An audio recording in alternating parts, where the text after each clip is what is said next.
जन्म मरण रो रो कोई मारो तो बेसर लो बड़ो छे अमर छे दे कोई मारो तो बेसर लो बड़ो छे अमर छे दे कोई सुरता माया बेलन छो तो आओ निसत गुरु थारे संग में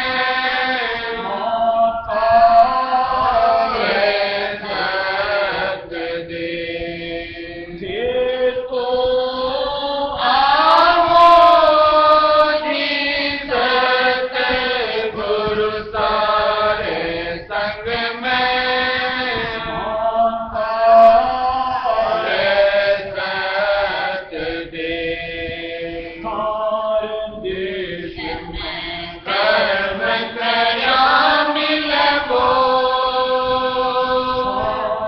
देश में कर्म करा मिलबो कोई माता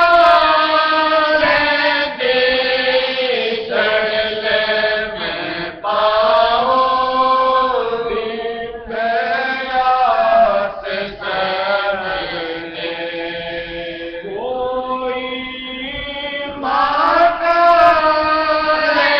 देश में पाओ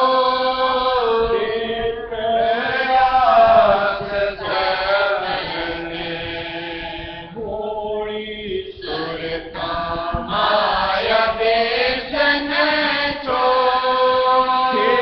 तो आओ निसत गुरु थारे संग में सत दे तो आओ निसत गुरु थारे संग में सत दे राधा स्वामी नाम सतगुरु से ले जा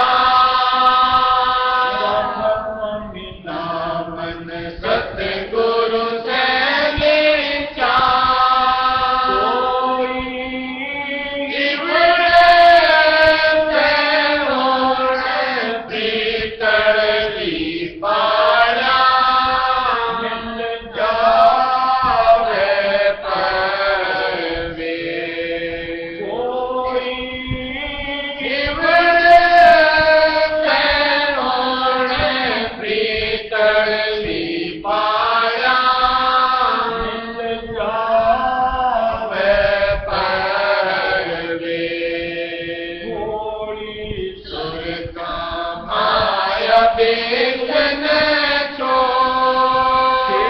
तो आओ निसत गुरु थारे संग में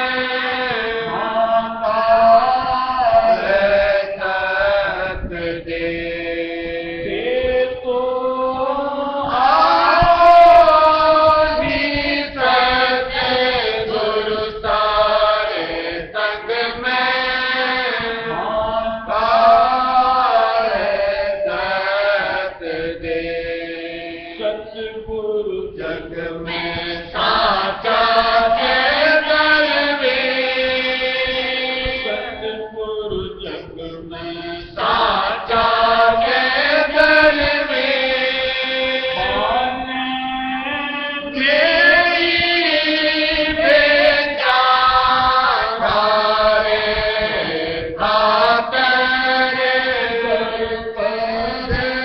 बचरंग में माने देही भेजा थारे खाके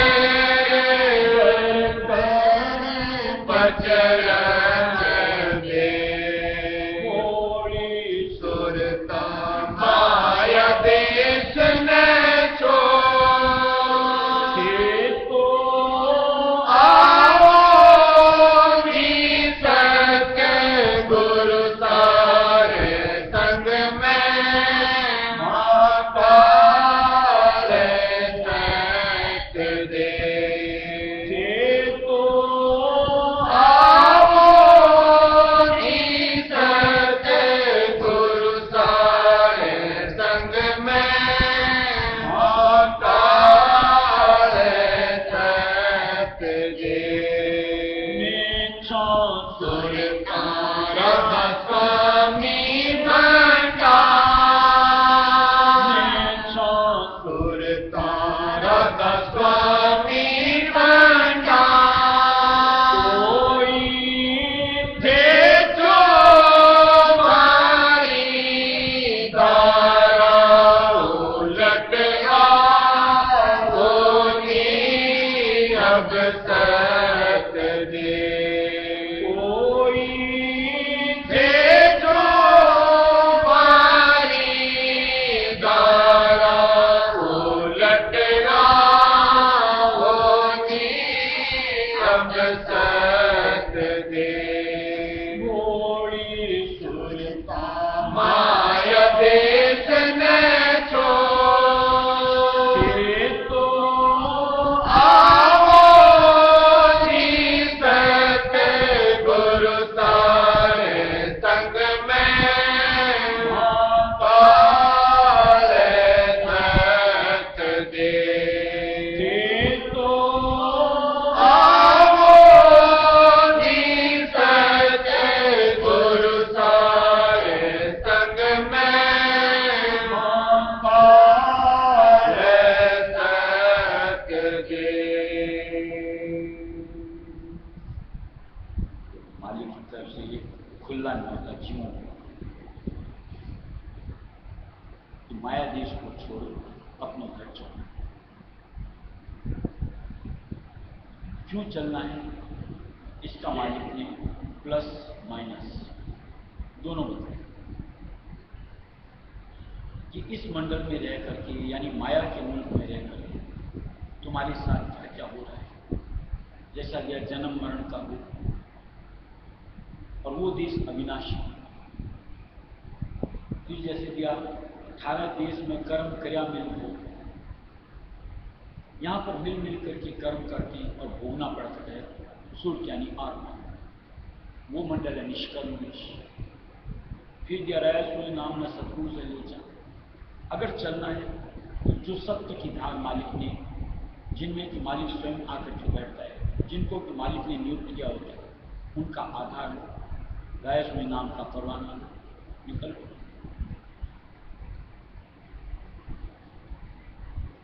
थोड़ी सी अगर अपनी सुरत यानी आत्मा की या यूं को अपने प्रति ख्याल बनता है तो निश्चित तौर से सार असार इसका भेद समझ में आना चाहिए। इस मंडल में रह करके आखिर हमने क्या पाया आज तक, और आज तक कहने का मतलब नहीं कोई छोटा सा अर्थ अभी था, अच्छा खासा समय इस मंडल के हिसाब से हमने इस मंडल में न जाने कितनी देहियां परिवर्तित करके गुजार दी। क्या पाया? सिवाय दुख के, सिवाय कलेश के कुछ भी नहीं। जो एक हमारी विशेषता, जो सुर यानी आत्मा का गुण बताया हुआ है कि सत चेतन आनंद, कभी उसके साथ हमने अपने आप को जोड़ करके उसका सुख होगा ही नहीं। अब अगर थोड़ी सी संतों की रीत, संतों की गतमत को धार लो और उनके कहे अनुसार गुरु का हाथ पकड़ करके रायसुई नाम को धार करके थोड़े से अंतर के रूप को अख्तियार कर लो, फिर देखो अपने गुण से वाकिफ हो और उस भंडार में जो कि वहां बहुतायत के साथ है, जो कि मालिक के भी गुण हैं, उसमें अपने आप को जोड़ करके हमेशा हमेशा के लिए खुशहाल हो सकते हैं। और निश्चित तौर से जो सूरज मालिक के आधार को धार करके उनके वचनों के ऊपर प्रतीत लाकर अपने कदम मालिक की तरफ बढ़ा ले, उसका यहाँ से यानी काया के मुल्क से, माया के मुल्क से, उसके बाद काल के मुल्क से छुटकारा हो सकता है। और इसका ऐसा है कि ऐसा कुछ नहीं कि मरणोपरांत वाली कोई बात नहीं, यानी जो जो आप आगे बढ़ते जाओगे अपनी मुक्ति को अपने साथ बीतता हुआ होता हुआ खुद आप उस चीज को परख करके अंतर से खुश होते चले। जैसे सुबह की सत्संग बात हो रही थी कि इसका मुंह देखो, उसका मुंह देखो, उसका मुंह देखो, इसका भय करो, उसका भय करो।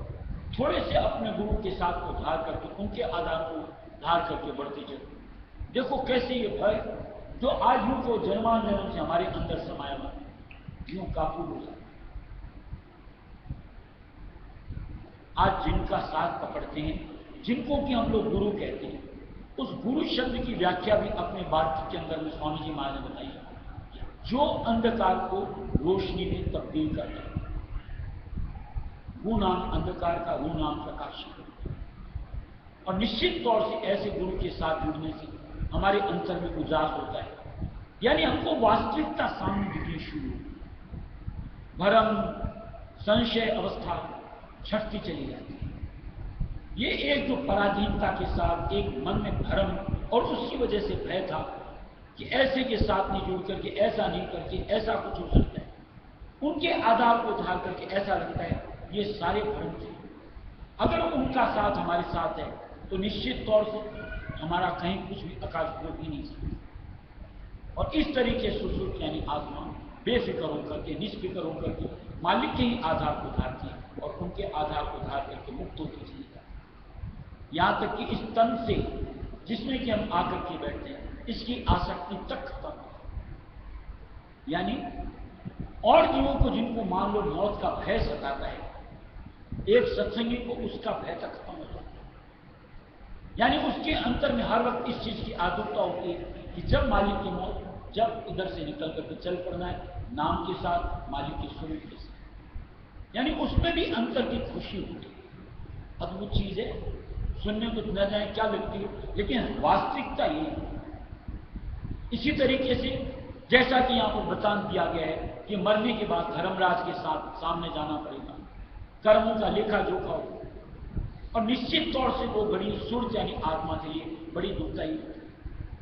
क्योंकि वहां पर यूं सामने जो जो कर्म किए होते आ करके पढ़ते हैं तो शर्मिंदगी लगती है, लेकिन एक सत्संगी को जो मालिक का साथ पकड़ लेता है, शर्मिंदगी की बजाय फख्र होता है, क्योंकि साथ में हमारे गुरु होते हैं और निश्चित तौर से जम के जाल से छुड़ा करके हमको ऊपर की तरफ, जैसे बात हुई थी कि कम से कम सहज जल कवर, दूसरा स्थान, तीसरा स्थान, जैसे हमारी कर्मी उस अनुभव को ऊपर का वासा मिलता है।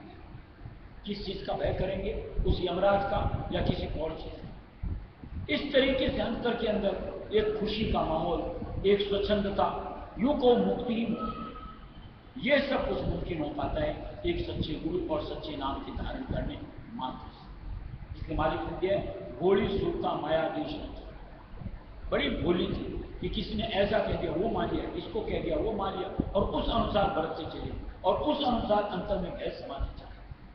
अब तो थोड़ी सी अंतर की झिझक छोड़ो, संतों की गतमत को धारो और उस अनुसार तुम आगे की तरफ बढ़ो। देखो दूध का दूध, पानी का पानी, कि क्या सच्चाई है और क्या एक धर्म संशय के साथ, पाखंड के साथ, झूठ के साथ हमने अपने आप को जोड़ करके आज तक अपना नुकसान नहीं किया।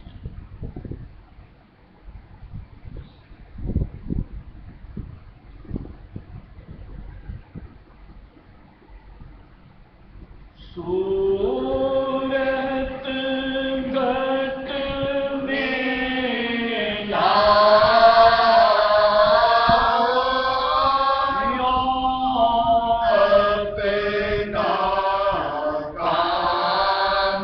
अपना काम बनाओ,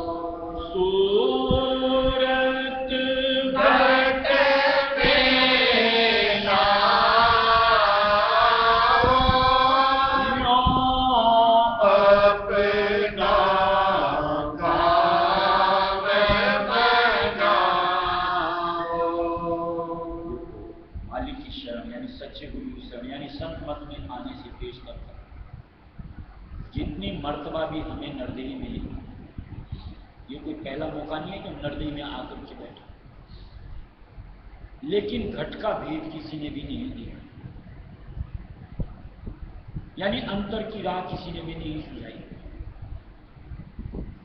बार मुक्ता के साथ जोड़ जोड़ करके हमारी जो चेतन को पूंजी, अनमोल खजाना, उसको यूं हम लोगों से जाया करवा दिया। आज जब हम लोगों को संतों की शरण मिलती है, सच्चा भेद मिलता है, तो एक अंतर की राह सूझती है, जिसके लिए जैसे मालूम किया कि सूरत घट में लाओ यूं अपना काम है। कि इस सूरत को जो चेतन की वृत्ति है, इसको यूं बाहर यूं खर्च मत करो, अनावश्यक। जितना जरूरत है उतना खर्च करो और बाद बाकी को अपने घट में समेटते चले। उसी चेतन को संग्रह करके जो फिजूल जाया करते थे, तुम अपना काम निखार सकती हो, संवार सकती हो। और ये सब कुछ मुमकिन होता है वक्त गुरु के जरिए से, और कोई दूसरी जुगत होती है। इसलिए ऐसे सच्चे साथी को तलाश करना, उनकी रहमत को अपने ऊपर लेना और उस अनुसार आगे की राह के ऊपर बढ़ जाना, ये एक सत्संगी का, एक सूरत यानी आत्मा का सच्चा कर्म, धर्म, सब कुछ है। और जो इस अनुरूप अपने आप को उनके साथ उधार करके आगे की तरफ रवानगी कर लेती, निश्चित तौर से उसका निस्तार यानी सच्ची मुक्ति, यानी हमेशा हमेशा का आवागमन से छुटकारा हासिल होता है। ऐसी जुगत संत मत सुनत में मालिके कुलराय विद्यालय ने जीवों के हित के लिए ला करके किसी के समझ में आवे, कोई अपना काम बनाना चाहे, मालिक का साथ मिलता है। और निश्चित तौर से दुर्पद यानी अपना पद, जहां से कि हमारी निकासी हुई, वापिस वो घर हमारा बन सकता है।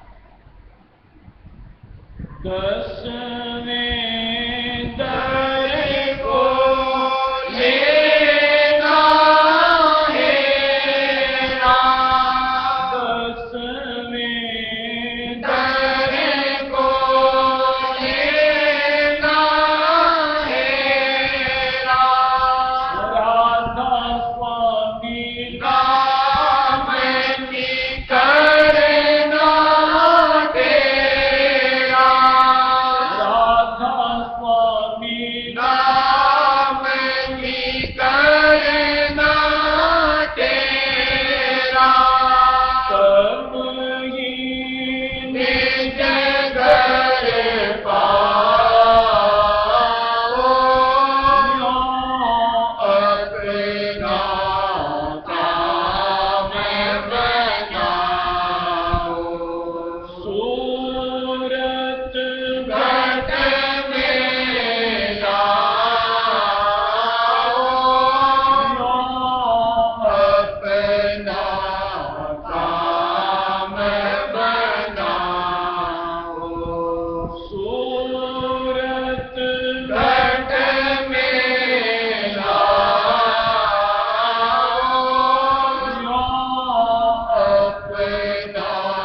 अपना काम बनाओ। देखो संत मत जो कि सच्चा में या यूं को सूर्य यानी आत्मा, इससे जुड़ते हैं, तब जाकर के यूं को एक जो हमारी आंखों के ऊपर पट्टी बनी होती है, खुलती है और सामने दिखना शुरू। नहीं तो क्या होता है, जैसे मान लो आप किसी अनजाने शहर चले जाओ, जैसे बॉम्बे है कि दिल्ली है कि कलकत्ता है, किसी भी शहर में, वहां जाकर के आप बोलो किसी रिक्शे वाले को, कि टैक्सी वाले को कि मुझे फलानी जगह ले जाए, वो आपको यूं गोल गोल घुमाता है। यानी जो दूरी 5 मिनट में तय होती है, उसको 2 घंटा लगा करके पहुंचा है। यानी आपकी गांठ की पूंजी उसको छीननी होती है। इसी तरीके से इस मंडल में काल के, माया के चलाए हुए जो धर्म के नाम से प्रपंच, मत कहो, मतांतर करो, संप्रदाय करो, उनमें जीवों को इस तरीके से धर्म के नाम से लूटा गया, ठगा गया कि नरतन को ही बर्बाद कर दिया कि ये करो, कि ये करो, कि ये करो, और कहीं से घूम फिर करके अंतर तो तुम आना ही।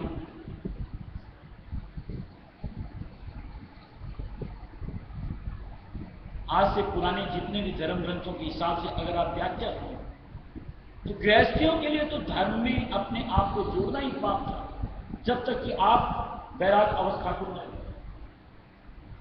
आप धर्म कर ही नहीं सकते। और वहां धर्म का मतलब क्या था? दान पुण्य करो अगर सामर्थ्य है तो,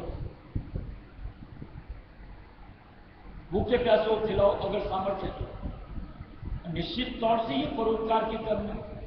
लेकिन इनसे सुरत यानी आत्मा की मुक्ति का साधन क्या बन सकता है? आज जब आप राय समझ से जुड़ते हो तो आपकी समझ में आता है ये पुण्य के काम है और इनके जरिए से वापिस हमको नरक तक मिल सकता है, लेकिन मुक्ति कतई नहीं उसको।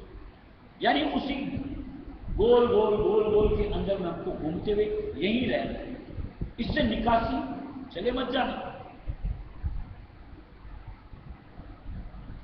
जैसे आपने अभी जो अपनी स्मारिका निकाली थी उसमें दिया था महाराज के लिए कि महाराज जैसे वहां पर अपने गांव में हमारे उनके चाचा जी थे, उनके पास गीता पढ़ने जाते थे तो घर वाले बोलते थे ज्यादा गीता पढ़ता है कहीं साधु बन जाएगा। यानी एक ऐसी स्थिति यहां पर पंडितों के द्वारा धार्मिक जो महंत बने रहते उनके द्वारा धार दी गई कि नहीं, गृहस्थों के लिए तो होता ही है। ये कौन सा तरीका है जीव के साथ जाति करने का?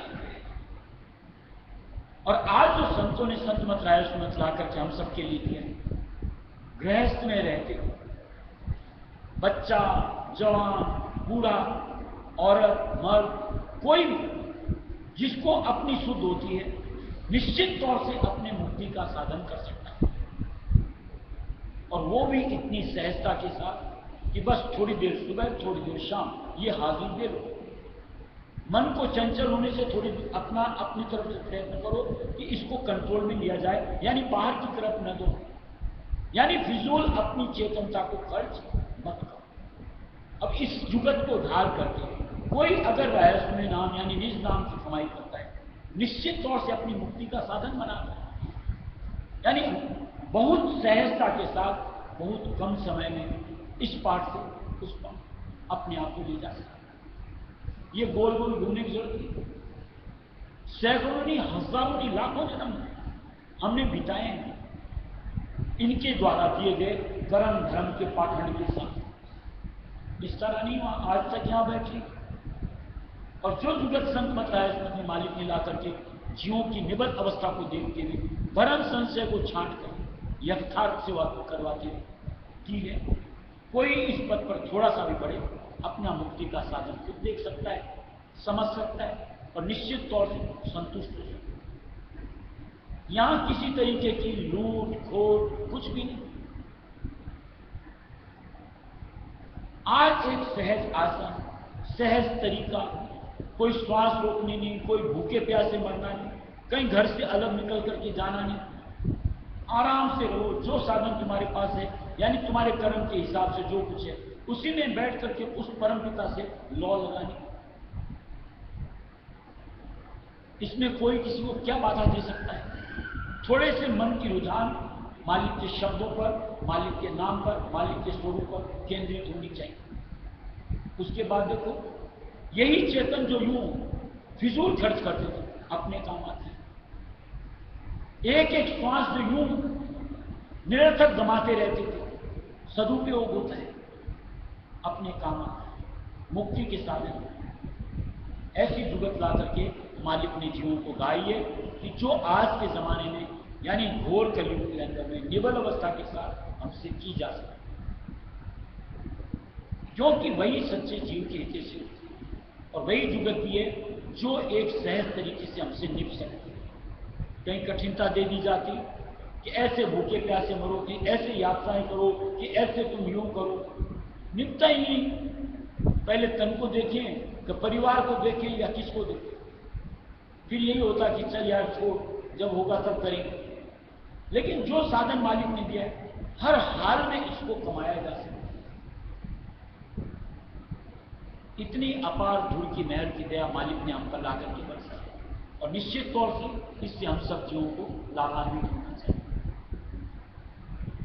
मन दौड़ता है नश्वर जग में, मन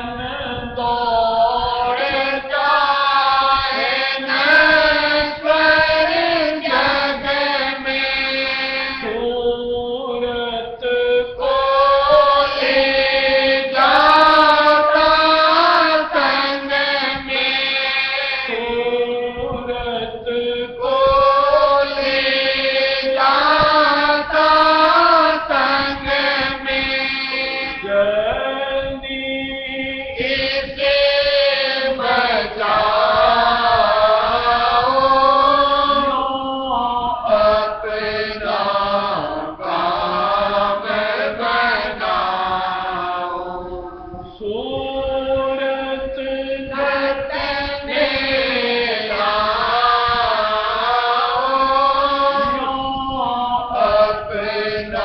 अपना काम बनाओ। सूरत घट मेरा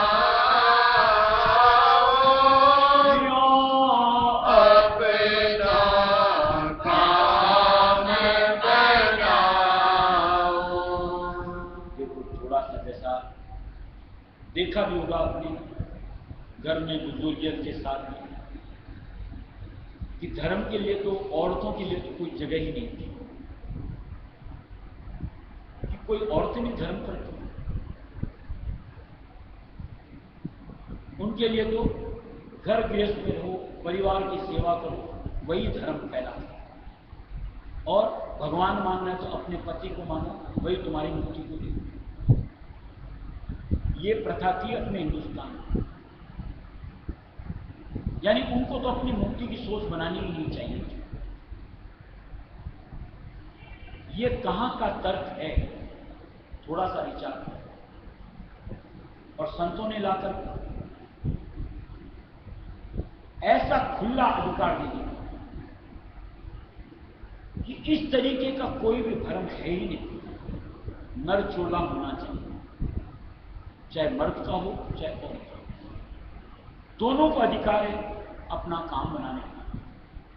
दोनों को अधिकार है मालिक के निज नाम से अपने आप को जोड़ो। दोनों को अधिकार है सेवा शुश्रूषा में जुट करके अपना मुक्ति का साधन करो। भक्ति मन से करते। मन एक पुरुष में भी होता है, एक औरत में भी होता है। मालिक के निज नाम को सुमिरना है, हर हाल में जपा जा सकता है। पहले जैसे दिया जाता था औरतों के हिसाब से कि रजस्वला हो गई, अब तो छुट्टी 1 हफ्ता है, भगवान के पास मत चले जाते, अशुद्ध हो जाते हैं भगवान। ये कहते हैं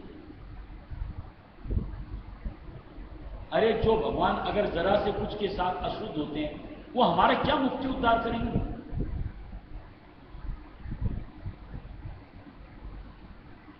मन को शुद्ध रखना है, उसको गली गिलाजत में नहीं उतारना है।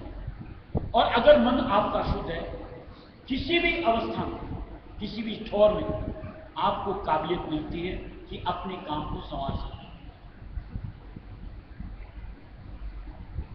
इससे ज्यादा सहूलियत जीवों के प्रति दया सिवाय उनकी निज अंश के और कोई दे ही नहीं सकता था। और वो दाता सिर्फ जीवों की प्रति ही सोच बनाता। और इसीलिए ला करके मालिक ने यूं को खुला रास्ता कि कोई भी इस रास्ते पे बढ़े, अपना काम बना। 8 साल का बच्चा क्या समझता है, उसके लिए भी दे दिया कि अगर तेरे को नाम भरता है करता चल, वो भी आपकी भक्ति में जोड़ लिया जाता है।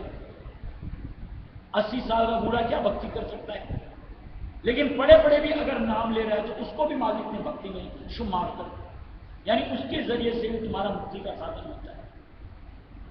क्या क्या दया मेहर का बखान हो सकता है, सोचो। हम लोग तो यूं को कपटी जीव, स्वार्थी जीव, जब कभी ऊपर आकर के पड़ता है तब रहस्य में टेढ़ना, उसको भी मालिक ने भक्ति में जोड़ा। कोई दया का बखान हो ही नहीं सकता। कुछ भी चाहिए होता है तो मालिक से जुड़ते हैं, उसको भी मालिक ने भक्ति में जोड़ा। इसका मतलब यह कतई नहीं कि खाली आप स्वार्थ के साथ जुड़ो और मालिक को याद करो। धीरे धीरे जो सत्संग समझ में आती है, अपने गुरु का साथ मिलता है, संग मिलता है, यथार्थ से जुड़ो कि जीवन का सार क्या है, इस जीवन का असली मूल उद्देश्य क्या है, सार्थकता क्या है। फिर जो अंतर में ये स्वार्थ कुटिलता भरी होती है, उसको दरकिनार कर देना चाहिए। निरानिरी एक परमपिता के प्रति आशिकी लगाओ, यानी उनसे मिलने की सोच बनाओ और उस निमित्त बढ़ जाओ। और जो ऐसी अंतर्धारणा बना करके मालिक से मिलने के लिए उतावला होता है और उस ओर ढा लेता है, जीते जी मुक्त अपने आप को बना। ये संत मतराय सुमन की चर्चा। चेतन तानिश दिन है नसती, चेतन तानिश दिन है नसती, नौद्वारों में जाकर बसती,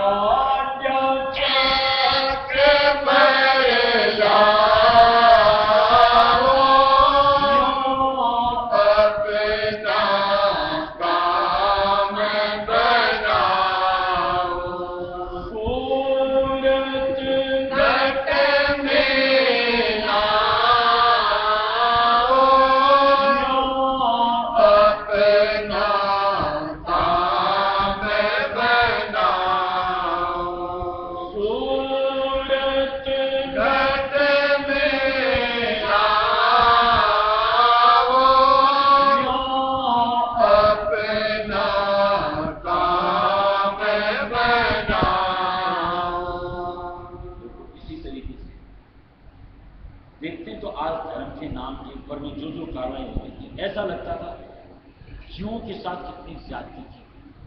जैसे 4 वर्गों में बांटा गया कि ब्राह्मण, क्षत्रिय, वैश्य, शूद्र। जो शूद्र में होते थे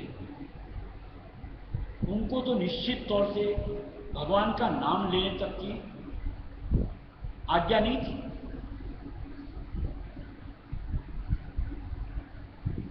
कि नहीं, तुम तो भगवान का नाम ले नहीं सकते। और उनको गुरु आश्रम में प्रवेश नहीं मिलता था, मंदिरों मस्जिदों में कहीं अंदर दखल नहीं मिलता था।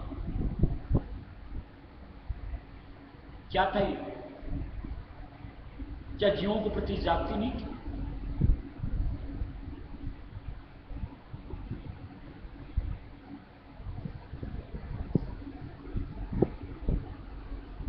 ये वर्णाश्रम व्यवस्था किस निस्बत की गई थी? कर्म के अनुसार। अब कर्मों के ऊपर तो कोई गौर करता नहीं, बस एक कुल के अंदर में जो पैदा होता गया वो वही कास्ट कहलाता चला जाए। ब्राह्मण के घर में जन्म गया तो ब्राह्मण, बनिए के घर में जन्म गया तो वैश्य, राजपूत के घर जन्म गया तो क्षत्रिय, और बेचारे शूद्र के घर जन्म गया तो शूद्र कहलाता। आज देखो शेड्यूल कास्ट, शेड्यूल ट्राइब क्या क्या होती है।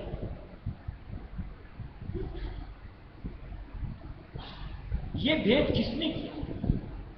ऊपर वाले ने, या ये दुकानदारियां चलाते थे उन्होंने?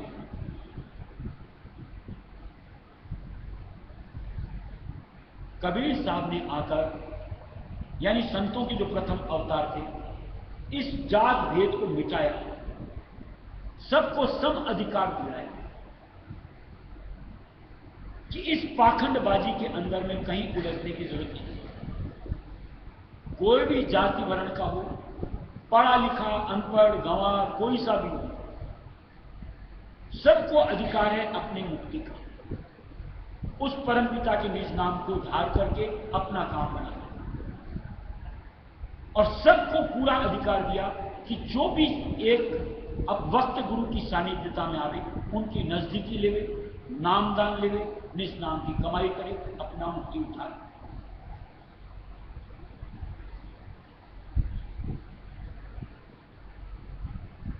कैसी मेहर दया संतों की है, थोड़ा सा सोचो तो बरबस उनके प्रति अंतर्दिल से शुक्रगुजार होने का दिल चाहता है।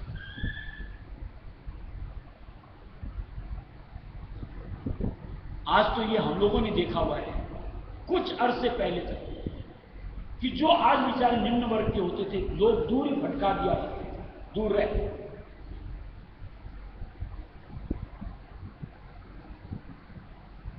आज देखते देखते विदिन 50 ईयर्स आज ये जात पात प्रथा देखो कितनी खत्म हो गई। अभी भी है, लेकिन यूं कहो तो आधी से अधिक खत्म हो सकती है। कोई बोलता है इसका श्रेय सरकार को जाता है, लेकिन हम तो कहते हैं सिर्फ संतों को जाता है। अगर उन्होंने आकर के आंख न खोली होती तो निश्चित तौर से ये इस तरीके का भेदभाव 1000 जन्मों में भी नहीं खत्म होता। और ये सिर्फ उनकी मेहर दया का परिणाम है कि आज उसको भी नर्तन मिला है तो उसके भी शुभ कर्मों की वजह से मिला है, और तुमको भी मिला है तो शुभ कर्मों की वजह से मिला है। दोनों को सम अधिकार है अपने मुक्ति का साधन बनाने का।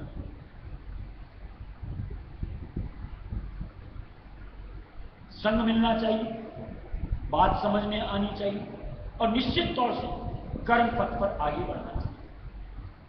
मालिक निश्चित तौर से ऐसे जीव को अंगीकार करता है गले तक, बिना किसी इन सब भेद के।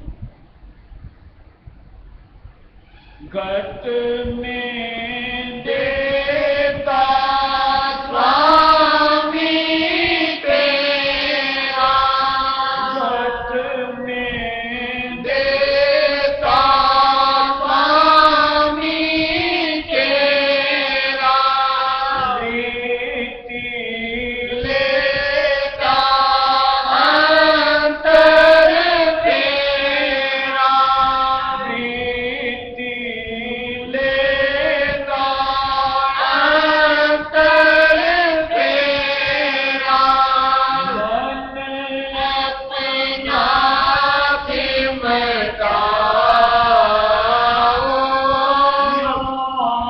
अपना काम बनाओ, सूरत गत में लाओ, अपना